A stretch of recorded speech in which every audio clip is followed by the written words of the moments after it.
anything to add either.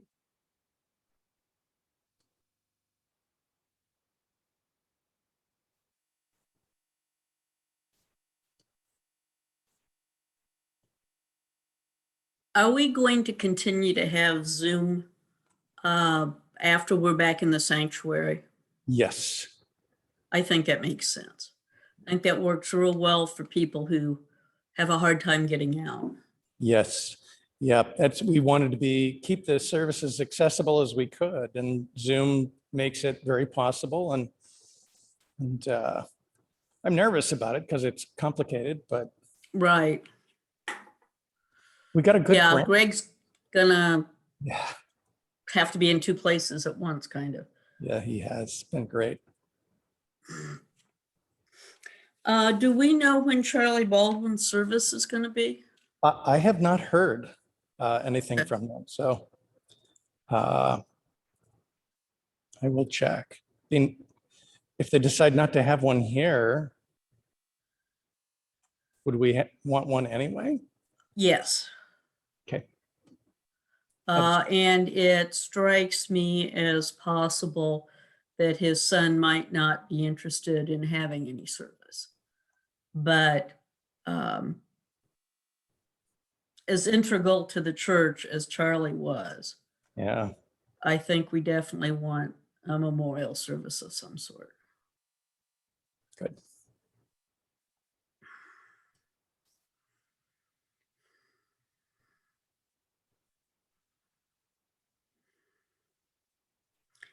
I understand, I think Mary Branson's turning 96. Oh, for goodness sakes, how wonderful. And I think Doris Cantrell is going to go to her birthday celebration. Nice. Because Mary is every bit as integral as Charlie was. Yeah, I've heard that. She was RE director when I first joined the church. How about that? Which was at the tail end of Paul Beatty's era. That's right. She did some great work. She did. The order of service posted. Good. Well, if you like, you can go do other things. We don't need to chat. Nice to be able to chat, but Well, I got to tell you that so Friday night I went to a gallery opening. Nasreen had some art in the opening, so I went. It was lovely. And then Saturday, the Shibori dyeing of t-shirts was here, and I made myself a t-shirt. Good. And then last night was a board social. Okay. Going and incoming board got together, and Oh, good. a weekend of social events. Yes. Wow. It's great. Yes, odd after all this time. I know. My calendar is beginning to look like it used to. I'm not sure I like that. Yeah. Yeah. I'm going to get some coffee, so I'll be back in a moment. Okay, I'll see you when I see you. Yeah.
Diane, are you there? Yes. I want to do a little experiment. Can you tell me if you hear this music I'm about to play? Give me 1 second to play it. Okay.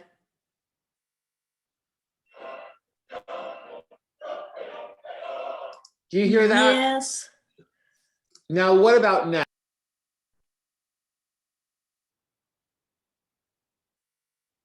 No. Okay, got it. I see what I'm doing. Okay, I just wanted to make sure. Okay.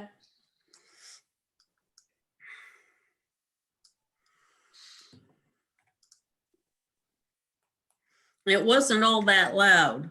Yeah, that's because it was Okay. coming out of the speaker and then into the speaker after going out of the speaker, I think. Or Okay. into the microphone, I should say. Okay. Can you make Give me me a just a few co-host, minutes, we're Rick? ready to open. Can you make me a co-host?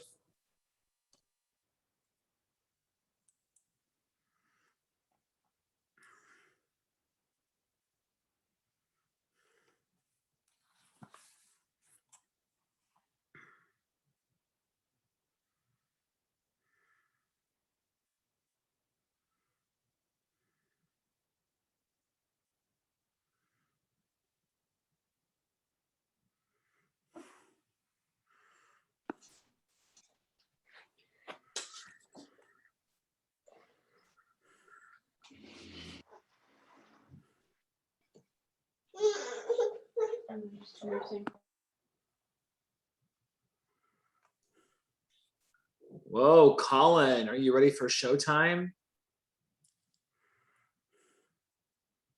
Hi, Jay, how are you? Great, how are you? Good. So, Colin, when it's time for you to be on TV, we will spotlight your video, and then you're going to light the chalice for us, okay? All right. Is Arthur going to help you? Is Arthur going to help you? No. No. He's not. All right. Well, maybe. Maybe.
Okay, guys, we're going to open the doors now.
Hi, everyone. Welcome to All Souls. My name is Greg Sanders, and I am the music director here at the church. And I'm also functioning as our tech director during our COVID services. Thank you for joining us today. A couple of quick things about the tech. If you have questions, you can always ask me directly in the chat. So I invite you to do that. We encourage you to use our speaker view to observe the service, and we ask that you remain muted throughout the service. Also, make sure you stick around for our virtual coffee hour following the service. Today's sermon is on a spirituality of imperfection by Joel Miller, and our worship associate is Diane Kennedy. Thank you for joining us. I'm here to help if you need anything. Good morning. This is Joel Miller.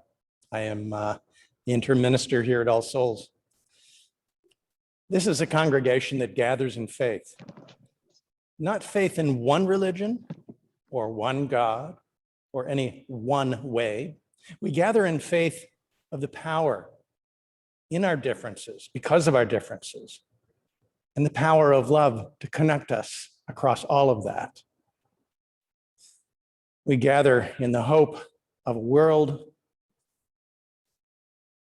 in which we are transformed by one another's care.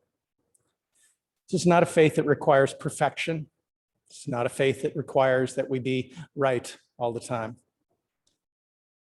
We are faithing, if you will, what we do together. It's what we do together.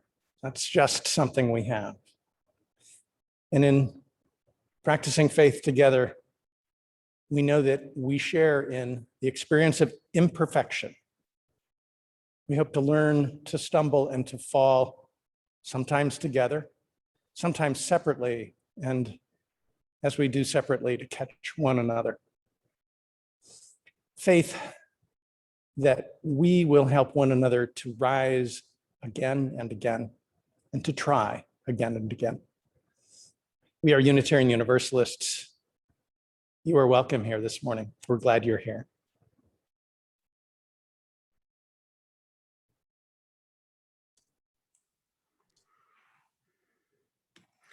Good morning. Welcome to our virtual All Souls Indie Gathering. I'm Diane Kennedy. Reverend Joel said that today was to be a lighthearted service. So in that vein, how many Unitarians does it take to change a light bulb? We choose not to make a statement, either in favor of or against the need for a light bulb. However, if in your own journey you have found that light bulbs work for you, that is fine. Whether your light is bright, dull, or completely out, you are loved. You can be a light bulb, a turnip bulb, or a tulip bulb. You are invited to write a poem or compose a modern dance about your personal relationship with your light bulb, and present it next month at our annual Light Bulb Sunday service, in which we will explore a number of light bulb traditions, including incandescent, fluorescent, three-way, long life, and tinted, all of which are equally valid paths to luminescence. Bring a light bulb of your choice and a covered dish. That was posted to the Unitarian Universalist Hystericals Facebook group by Margaret Rose. Please bring your light bulb and your whole self to this service. We will now have our covenant lighting, or our covenant recitation and our chalice lighting. And it is Colin Elsmore who is lighting our chalice this morning. Love is the spirit of this church, and service is its law. To dwell together in peace, to seek the truth in love, and to help one another. This is our covenant. Yeah, you want to smoke? Guilty. Cool. Thank you, Colin.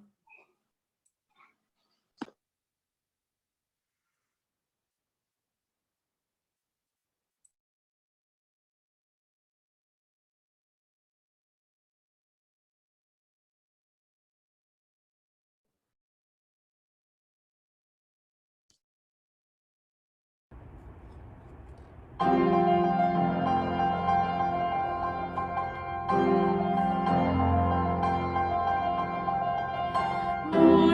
has come, arise and greet the day.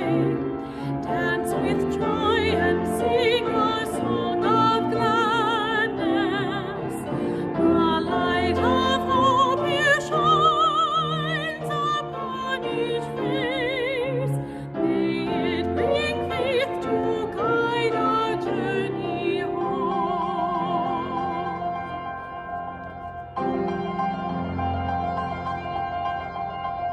A new day dawns, once more the gift is given.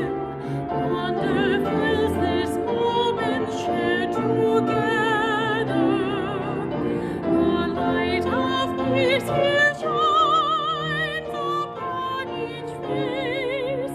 May it bring faith to guide our journey home.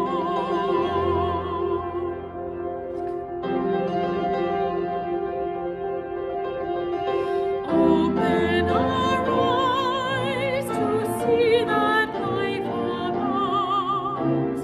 Open hearts to welcome it among us. The light of love here shines upon each face. May it bring faith to guide our journey home.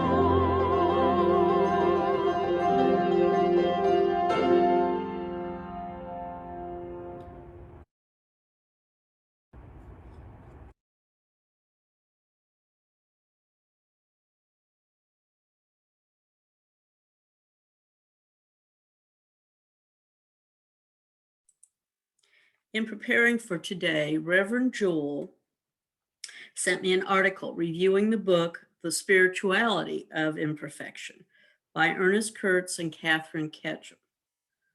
The book describes it as the spirituality of not having all of the answers. That took me back to a sermon given long ago by Fred Campbell, the interim minister between Paul Beatty and Ed Harris. Fred said that UUs generally fell into one of four categories: humanist, naturalist, mystic, and deist.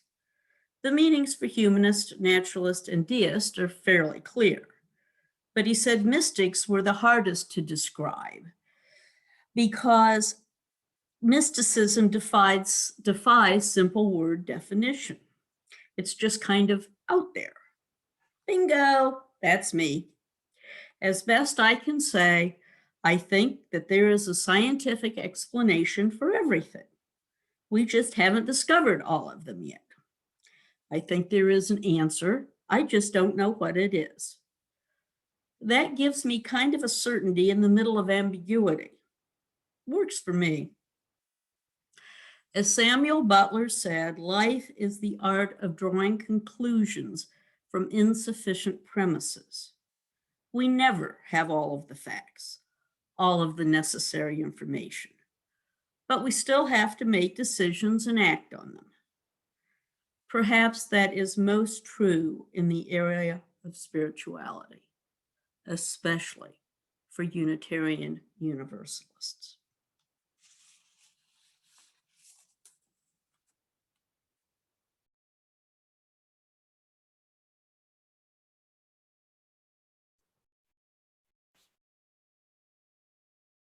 Yeah. The story I want to tell you all today is a story about a farmer. Long time ago, there was a farmer who had two large pots. Each pot hung from the end of a pole by ropes. The farmer used these pots to carry water by putting the pole across her shoulders because she could carry a lot more water that way. Every morning, the farmer carried the empty pots to the center of the village, where there was a well. There at the well, she would fill the pots with well water, and then she would carry the pots back with the water to her farm. One of the pots was imperfect. It had a crack in it, probably a smaller crack than the one you just saw. The other pot was perfect. No cracks at all in that pot. When the farmer carried the water home from the well in the village, the perfect pot arrived home, always still filled to the top with water. The imperfect pot with the crack leaked so much water that when the farmer got home, that pot was only half full of water. For 2 years, this happened every day. The farmer left the well at the center of the village with 2 full pots of water. And when the farmer got home, she had 1 full pot and 1 half full pot of water. Perfect pot was proud. It carried its water so well, but the imperfect pot, the pot with the crack, was ashamed of its imperfection. It felt bad that it could carry only half the amount of water it had been made to carry. And even at that, it had to be filled full at first and add more weight for the farmer to carry. And so after 2 years, the imperfect pot spoke up and talked to the farmer. She was carrying the empty pots to the well at the center of the village that morning. And the pot said to the farmer, "I am ashamed of myself. I want to apologize to you." The farmer asked, "Well, why? What are you ashamed of?" The pot replied, "For these past 2 years, I can only carry half the amount of water that I'm supposed to because of this crack I have in me. Half the water in me leaks out on the way back home. And because I'm imperfect, you must work so much harder." The farmer was surprised, although I'll tell you, the farmer wasn't surprised that the pot was talking to her. That happens in stories that begin like once upon a time or a long time ago. But no, the farmer was surprised in this story because the pot felt ashamed. So the farmer said to the imperfect pot, "As we go back home, look at the beautiful flowers along our path." And then the farmer filled both the pots at the well, and they began their journey back home. As the farmer walked, the imperfect pot with the crack looked at the flowers. The pot saw how the sun warmed the beautiful wild flowers on the side of the path. The pot felt a little better looking at the flowers, but then at the end of the path home, it still felt bad. Half the water still leaked out. Nothing had changed. But then the farmer said to the pot, "Did you notice there are only flowers on one side of the path, not on the other side? I have always known about the crack in you, and I realized there could be something good about this. I planted flower seeds on your side of the path, and every day as we walk back to the village, you are watering the flowers. If you were not the way you are, we would not have this beauty on our way home every morning. The flowers would not be feeding the bees, and the bees taking care of other flowers and ultimately helping us eat, enjoy our food." So each of us has something like that crack. Every one of us, you and I, and everyone else here in our worship service this morning. You could say we're all cracked pots. There are many ways that each of us can take something that is broken and use it for something that is good. Let our cracks be used for the good, to care for one another, to connect more deeply into this world. So much better to use what is imperfect than wasting our feelings on being ashamed.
Good morning. I'm so pleased to be here with you this morning. I am particularly grateful for the really lovely adult forum we had this morning. A local seed saver and grower, Stacy Featherstone, came to speak to us.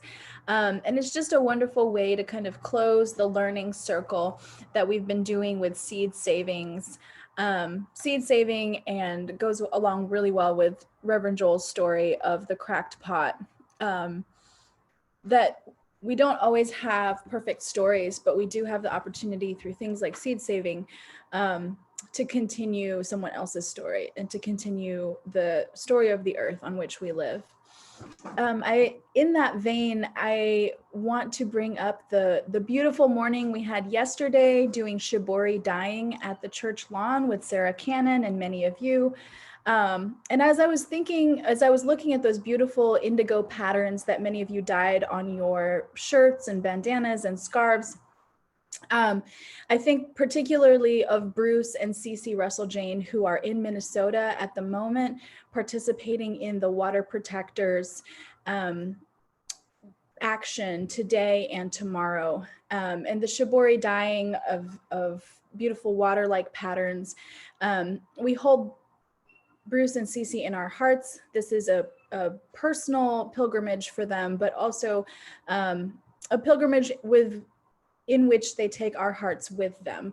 As we save seeds, as we put in our community garden, as we water our native trees that we put in last year, as we talk about the spirituality of imperfection,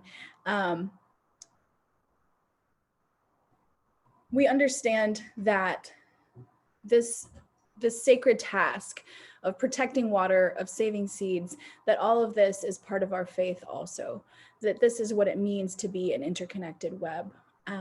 And so I want to lift them up. I asked them before they left, do you need anything? And they said, what we need most is to know that the hearts of our congregation go with us. And so if any of you have their number, please do text them. They're not able to Zoom in this morning because they're being very careful about cameras on the action site. And so, yeah, I was disappointed that I couldn't go with them this trip, but I love the work that they are doing, and I love the way that it closes the circle of much of the work that we're doing here at home. In less fortunate news, less joyful news, Charlie Baldwin, longtime member, has passed away. And so his legacy here at All Souls is incalculable. But what I particularly remember Charlie for is Adult Forum and how passionate he was about that every Sunday for many, many years, longer than I've been alive, he showed up and ran Adult Forum. And so this morning it was particularly poignant. I apologize, my cat's eating my breakfast. It was particularly poignant to show up this morning and know that Charlie has gone on, but that his legacy survives. I will be sending out an updated order of service with his son's information in it if you would like to send Bob Baldwin a card of condolence. Thank you.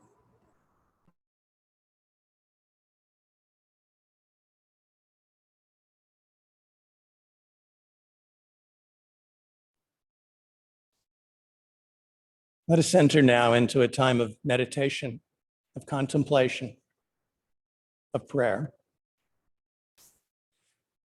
I invite you to sit comfortably. Feel the support of the floor, the ground below you.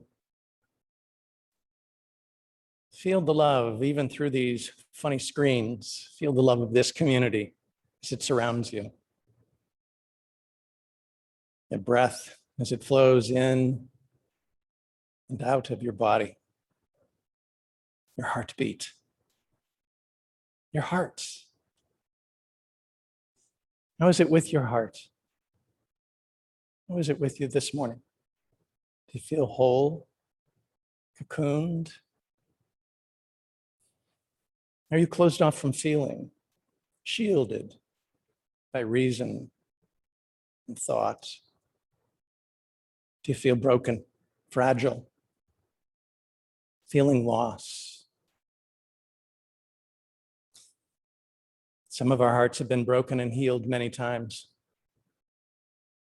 Some of our hearts lie open to the world. Some of our hearts know that true growth always comes with some pain. That true connection wears down barriers and continues to open hearts. Sometimes we even help others carry the loads in their own hearts, even when what we carry in our own hearts is too heavy to bear alone. We need one another. And none of us has a perfect heart, perfect soul. Such perfection is only found when everything is done.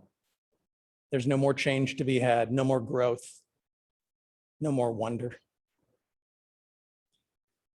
We who are alive, yes, we have much to heal, but we have much to learn, much to see, much to celebrate. I invite you, if you're comfortable, to give thanks for the broken places in your heart. And if you're not there yet, to give thanks for one another, for the connections you create here with one another, that you need not carry what you have alone.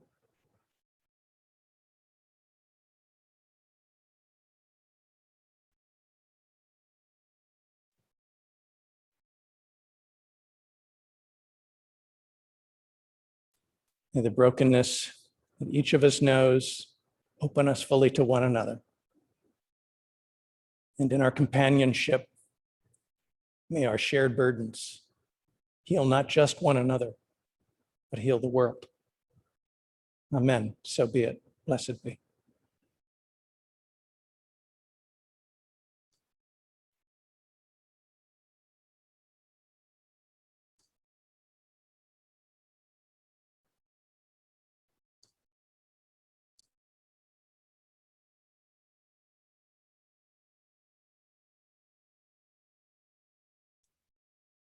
We had a slight malfunction with our slide deck for the Spirit of Life. So you just sang Spirit of Life and it was gorgeous. And now Reverend Joel's going to give his sermon.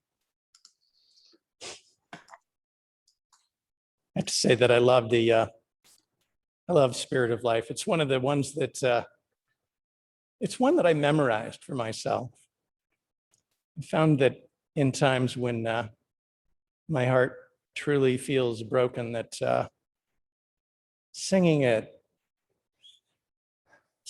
reminds me of how I'm connected, that I don't need to be alone, how much I love the world, how much of the world I want to care for, because I know truly when I do, I carry for myself.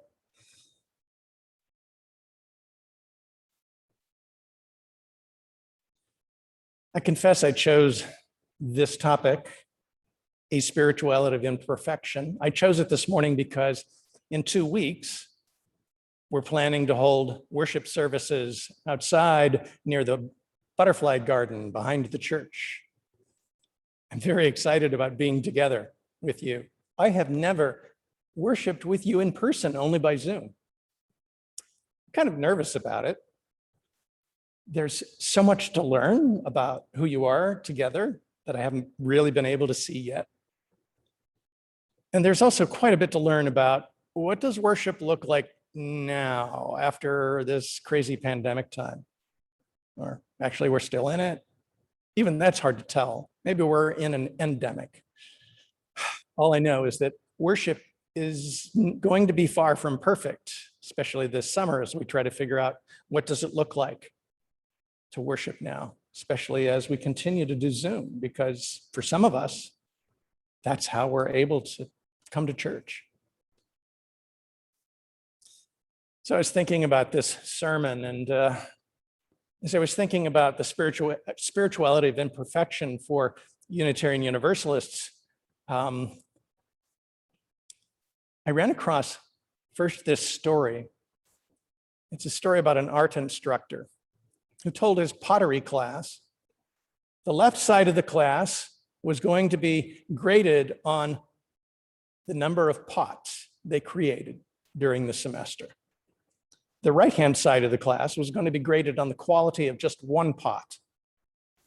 Their job was to make the best pot they could and turn it in for a judgment on quality alone. So at the end of the semester, the art instructor reported the students who made a lot of pots ended up making the best pots. The students who had to make the perfect pot had read, they'd talked, they'd studied, they'd theorized all about perfect pots. Thing is that the students who made many pots learned from their mistakes. They didn't get hung up on perfection. Their pots steadily improved with every pot they made, and the perfect pots were generally not perfect. The class together agreed that making many pots was more effective than making perfect pots. I'm not well-versed in methods of teaching, but I'm wondering if that was an imperfect teaching method, because if I were in the class, I'd want to make lots of pots. I don't know. Another thing I ran across many years ago, there was a radio show called Prairie Home Companion. It was on NPR. It featured the storyteller Garrison Keillor. He told stories about folks up in Minnesota, and he occasionally liked to tell jokes about Unitarians. It was amazing to me, and is amazing to me, the jokes that other people tell about us Unitarian Universalists. I liked the joke that Diane told about us, how we change light bulbs so many ways. Make a dance out of it. Well, Garrison Keillor, who liked to tell jokes about us, sometimes he wasn't very kind about it. He asked in his joke, "What do you call a dead Unitarian?" "All dressed up with no place to go." I heard that joke and I thought, well, you know, I always thought when I died, I was going to be on the ultimate recycling trip. I got places to go and recycling to do. Perfection. Those religions that claim to know exactly what and how everything works and where we're going to go. I am skeptical about perfection. I don't care if it's spiritual, emotional, artistic. In my experience, perfection is a fleeting experience. It comes only in moments and is gone almost as fast as it comes. There are moments when the music is perfect.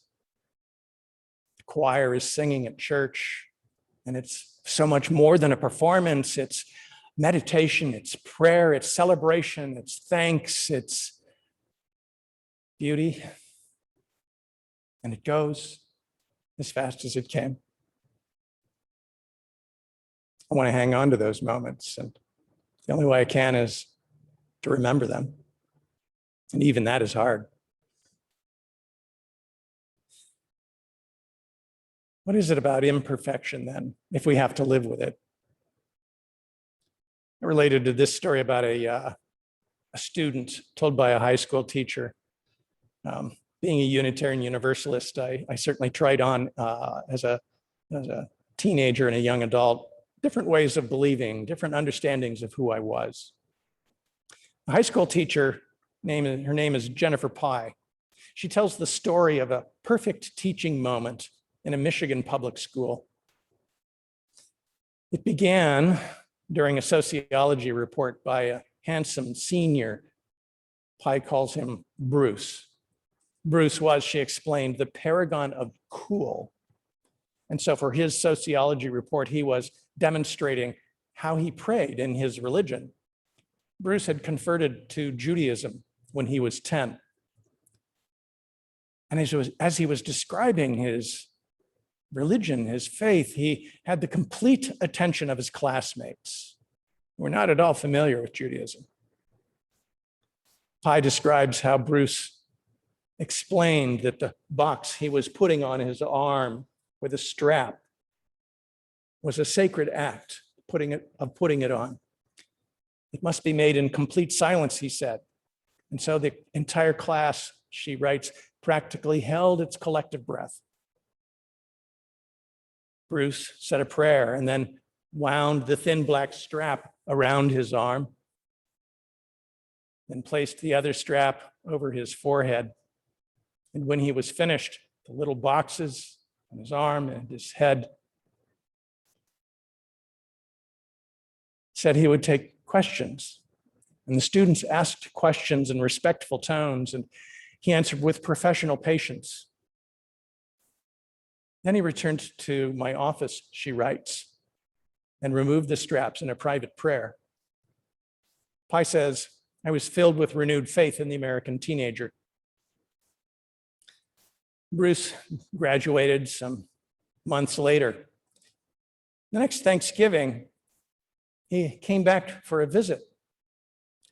And Pi ran across Bruce telling a bunch of admiring kids how he had deferred going to college for a while. He was riding rodeo somewhere in the South instead. He had developed a distinct drawl and talked about riding bulls as if he'd been doing it all his life. When the other students headed off to class, Pi pulled Bruce aside. Hey, Bruce, how you doing?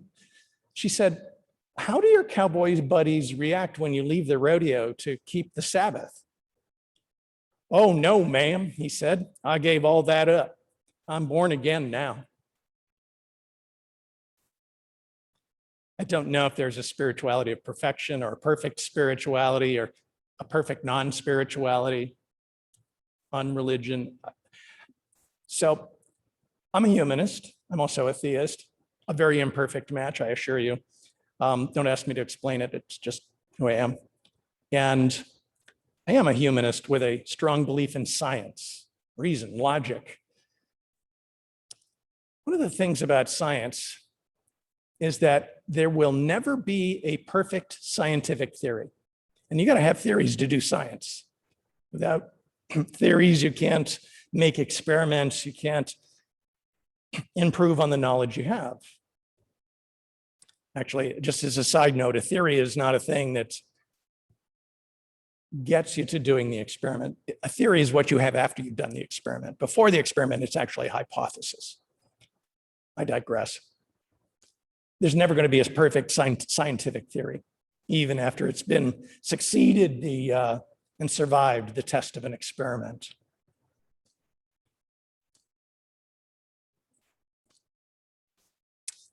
So the thing about a theory is that it has to be imperfect. In fact, by definition, it has to be imperfect. If it's a perfect theory, actually, then it's not a theory. You can't have a perfect theory. Scientific theories have to have the possibility of being wrong. That's what makes it possible for them to be tested in an experiment.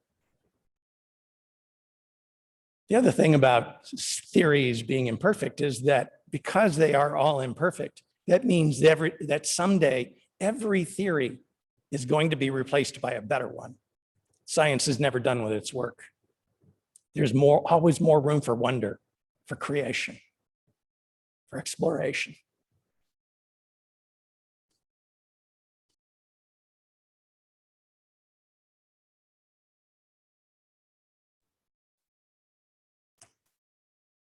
I've seen and read about how religions and even private spiritualities held by folks who don't want anything to do with religion, they have some sense that perfection is possible.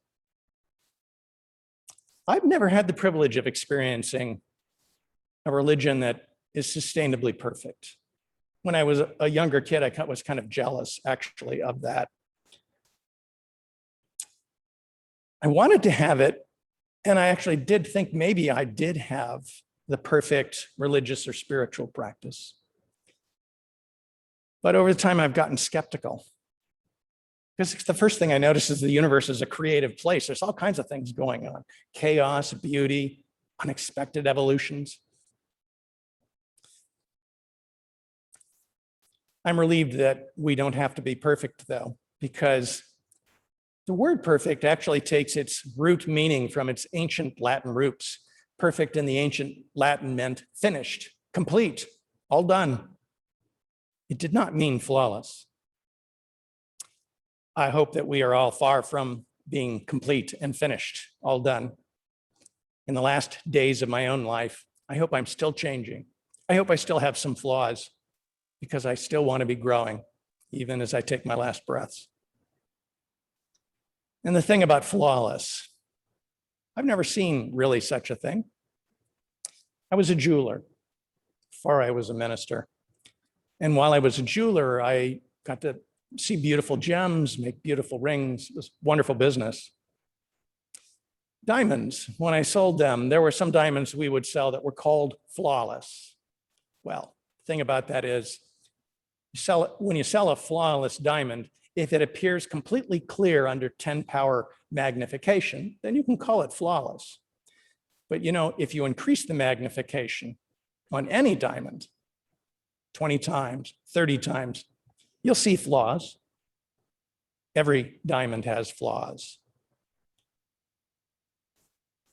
That, for me, began my understanding of the spirituality of imperfection. I hadn't really been finding it, not outside of those fleeting moments. Yeah, those wonderful moments of a beautiful musical offering or a meal I've shared with people I love or people I've just met. A conversation that's changed everything about my life. Moments that come and go. I'm glad to be unfinished. To put it another way, I guess I'm relieved that I'm not flawless. Okay, so here's this moment. This is an old story which I really love. I could pound my chest, talk about how imperfect I am, which reminds me of a story about a rabbi who had, in a moment of prayer, fallen upon his knees in front of the ark in the synagogue. He was beating his chest and crying, "I am nothing, I am nothing." The cantor walked in on this scene, the rabbi beating his chest, and he too fell upon his knees and cried, "I am nothing, I am nothing." And the janitor then came upon this scene, seeing the rabbi and the cantor pounding their chests, and he too got down and said, "Oh, this must be important," and began pounding his chest and cried, "I am nothing." And the rabbi nudged the cantor and said, "Look who thinks he's nothing."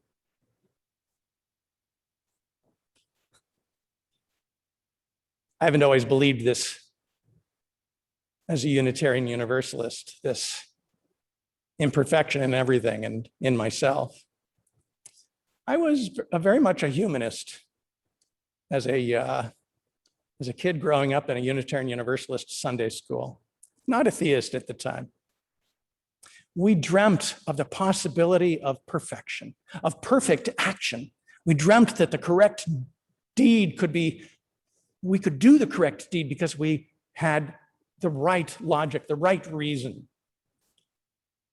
And then I discovered that the scientific method requires imperfection, and that even reason and logic have their own imperfections. I grieved a terrible loss when I realized that. I was truly, truly bereft for a long time. I'd wanted it to be the one true truth. My sadness was tempered a bit when I encountered some vigorous atheists, Richard Dawkins, Sam Harris. I liked much of their writing. But then each of them in their own way proposed that the world should be ruled by a humanist dictatorship, and that there should be executions for people who promote any religion except the one true truth of what they believed to be the atheist non-religion. Now, mind you, I am not anti-atheist. There are plenty of atheists in All Souls who are deeply spiritual, deeply committed to love and to justice. They're deeply spiritual people. Not all of them would like it that I call them that, but they have a wonderful way of being in the world. Now, what I'm saying in this case, especially with Dawkins and Harris, I'm against people being mean and unreasonable. I don't care if they're atheists or pagans or Christians or Muslims or Buddhists. I don't really think we need a dictatorship that thinks it's going to do anything perfect. No such thing, right? So at that moment, I was relieved and frustrated because there's no perfect spiritual path. I wish there was a way that science and reason could prevent really smart people like Dawkins and Harris from being unreasonable and mean. I still want what I wanted as a kid, some way to bring the world to true peace, no more war. Some way at least to help my nation not imprison children, for example.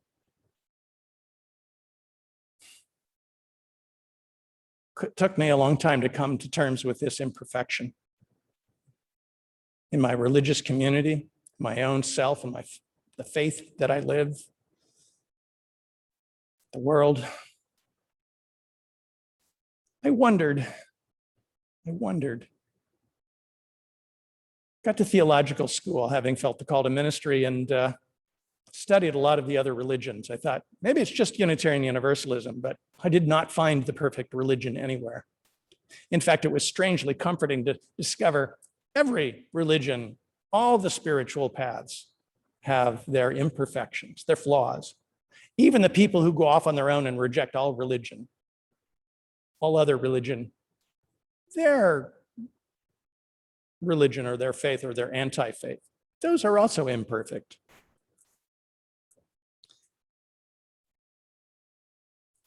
As I studied all of this, that's how I discovered the spirituality in that's in imperfection.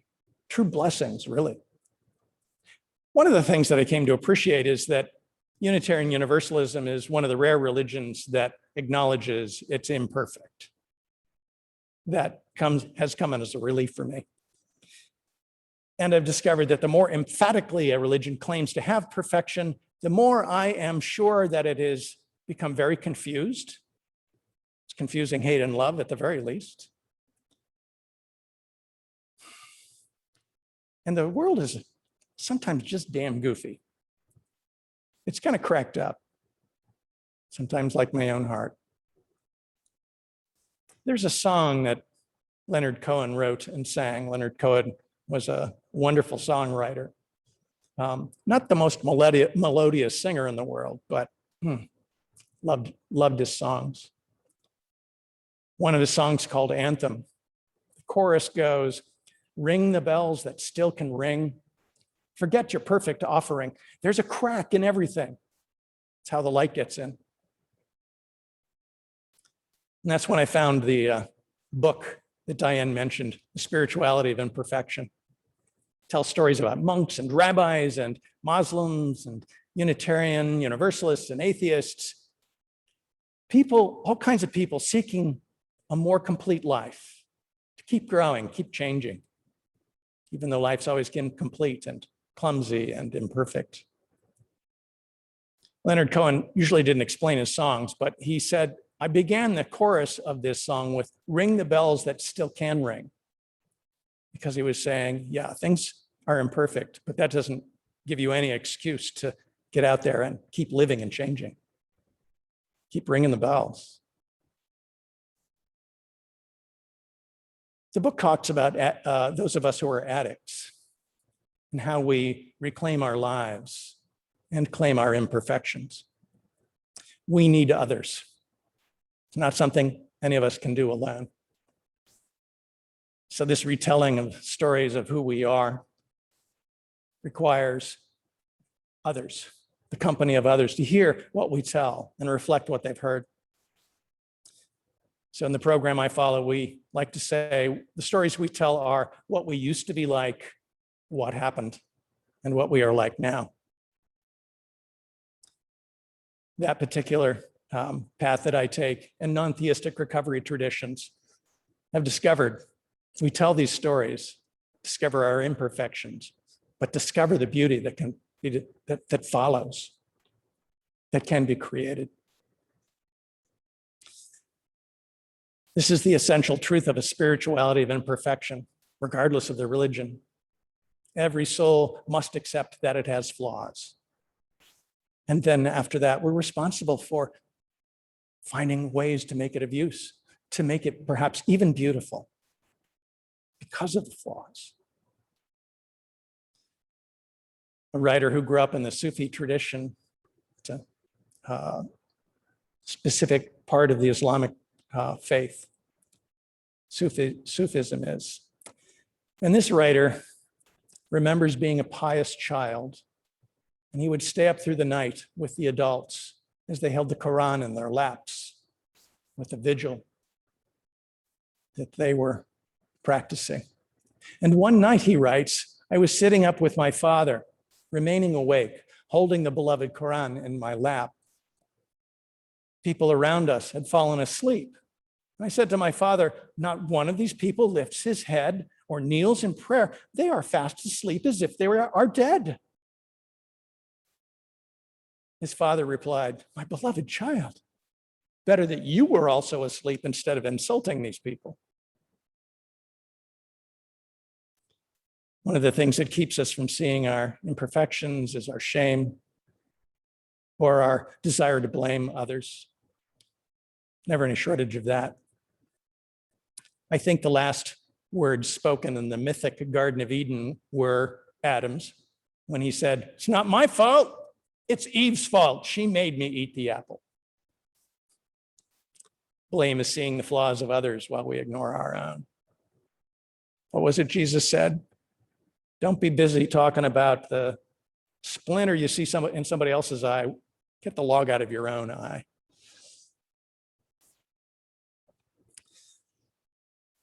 Unitarian Universalism, we're not exempt from imperfection. I think, especially in the mid-20th century, had a pride in being a people of excellent reason and logic. Sometimes that made it impossible for us to see that there were millions of other folks who wanted and needed us, who still want and need us. You don't say that in blame or shame. It's an opportunity. I wonder why the universe contains imperfections. Maybe because there's life. Maybe they're connected. Imperfection happens. In telling these stories about ourselves, something wonderful happens too. We see who we are in the eyes of others. We see how there are other choices besides the ones we have made. And perhaps we can create a few more of those amazing moments when perfection truly is possible.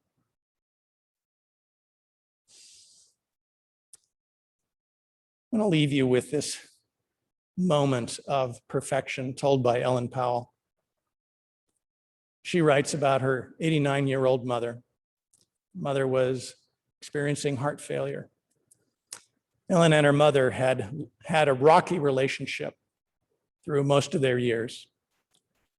Her mother wasn't easy to get along with, and Ellen writes, yeah, maybe I wasn't so easy to get along with either. She gave up hoping, she writes, a long time ago, that my mother would turn into the kind of mother I wanted her to be. For some time, they'd stuck to talking only about the most superficial subjects. Her mother liked this. She sent a letter to Ellen at one point saying how glad she was they had become close. When Ellen's mother was dying, she spent a lot of time visiting her. She was settling down to that business, she writes, and Ellen was visiting with her and sitting in a chair next to her mother's bed, and she shifted the chair closer, rested her elbows on the edge of the bed. And her mother, in an uncharacteristic gesture, reached her hand out and began stroking Ellen's face very gently. Ellen writes, it was a wonderful thing. Transcendent moments, perfect moments, true benefits of life, a life that's open to its flaws as well, because once the flaws are known, perfection can also be known. those transcendent moments that bless our lives, otherwise remaining invisible, become apparent to us as we understand we're works in progress and that growth and creation is always possible.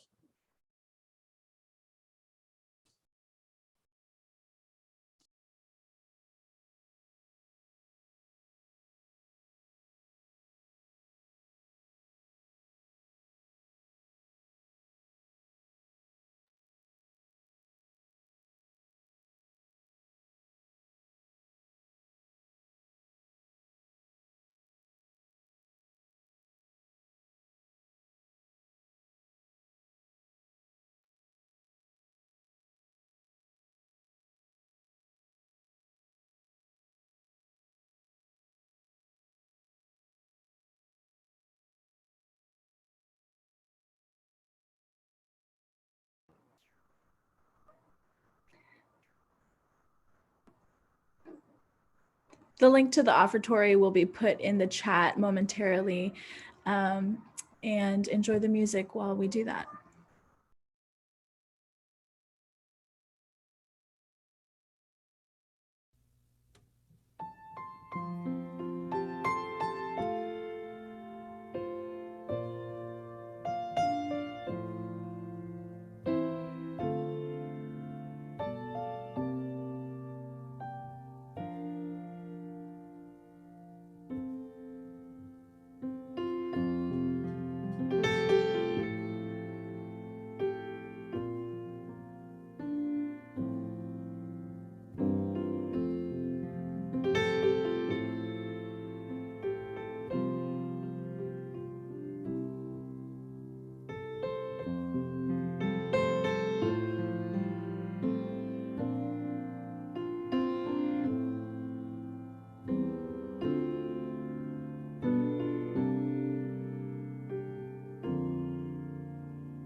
dare to proclaim we are answering the call of love.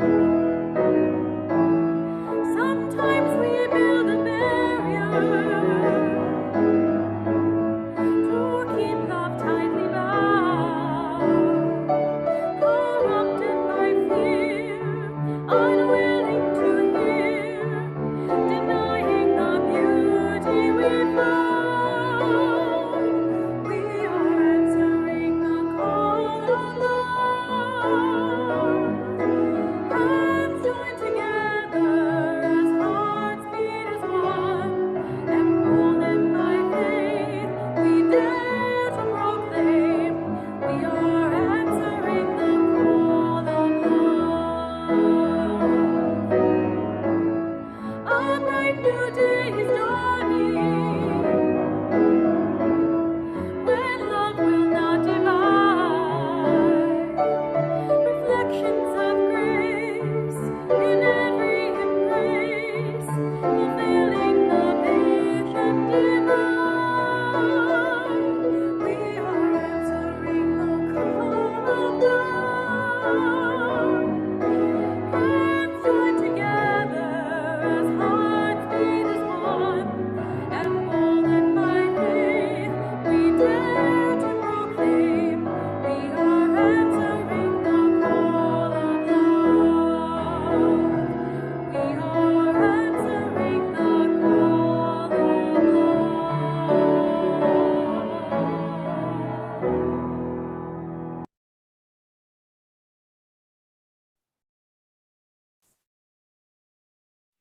I'm going to change the closing I'd planned to do. There are times that we find our hearts broken in ways that are very difficult to carry. We didn't get to sing Spirit of Life, and perhaps that's appropriate for a number of reasons. I recommend Spirit of Life as something to memorize, to know. I'll sing it for you now. It's served me well when I have felt alone and broken. Spirit of life, come unto me. Sing in my heart all the stirrings of compassion. Blow in the wind, rise in the sea, move in the hand, giving life the shape of justice. Roots hold me close, wings set me free. Spirit of life, come to me, come to me. Go in peace, be in peace.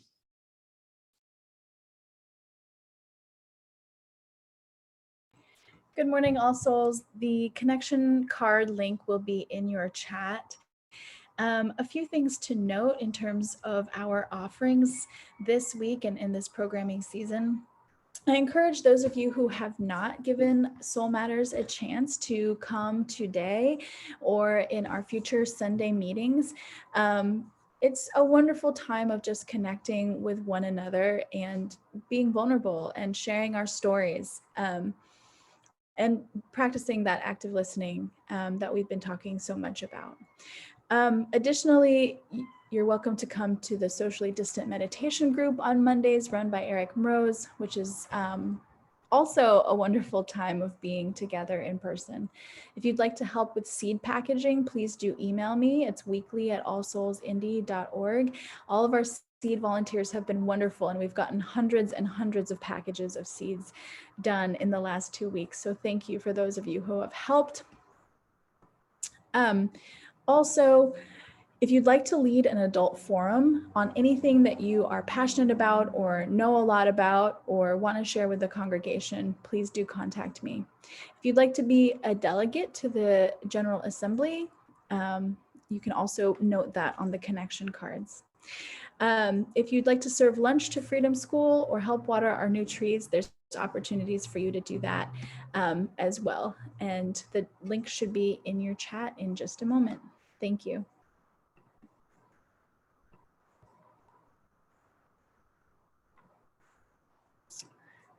A few announcements before you go. The June grounds cleanup is postponed. Please watch for news about the outdoor service on June 20th. And then immediately following this service, you'll have a brief congregational meeting. And after I finish, perhaps Reverend Joel, you can give a few more instructions on that. Also, if you have not yet seen it, please do check out the Ministerial Search Committee slate of candidates that was sent out via Constant Contact a few days ago. Also, Indra Frank has asked me to make sure that you all know that in the breakout rooms today, you'll have a chance to talk about any feedback you'd like to give on COVID reopening. The task force would like your feedback on that. So if you'd like to go to the COVID breakout room, please do put that in the chat so that Greg can direct you. And then after a brief time of breakout, we'll have the congregational meeting. Is that correct, Reverend Joel? Yes. The congregational meeting is next Sunday. Oh, sorry. Dates. The congregational meeting, as it says on the screen that I'm currently reading from, is June 13th, immediately following the service. Today, which is June 16th, which is a different number than June 13th. If you'd like to be in the COVID breakout room, please put it in the chat and Greg will direct you. Thank you. Please be at the congregational meeting if you can. We'd like to get a quorum. It'll be a very brief meeting. You will have a couple of hours to cast your vote. We won't be casting it using Zoom. We'll be casting it using a different method. So watch for the meeting right after the service next Sunday.